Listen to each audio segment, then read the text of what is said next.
কোরআন কারীমে অসংখ্য আয়াতে কারিমাতে আল্লাহ পাক বুজুর্গানে দ্বীনের আউলিয়ায়ে কেরামের কথা বয়ান করেছেন এবং মাখলুক বান্দা হওয়ার পরেও আল্লাহর সাথে আল্লাহ নিজে মকবুল বান্দাদেরকে আউলিয়া আল্লাহ বলে নিসবত করেছেন।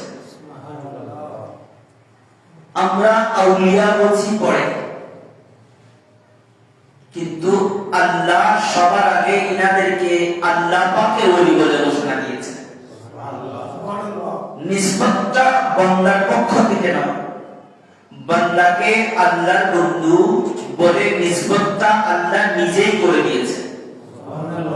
বান্দার সাথে আল্লাহর সম্পর্কটা আউলিয়া আল্লাহ বলে এই শব্দ, এই বাক্য চয়ন করেছেন কে? আল্লাহ।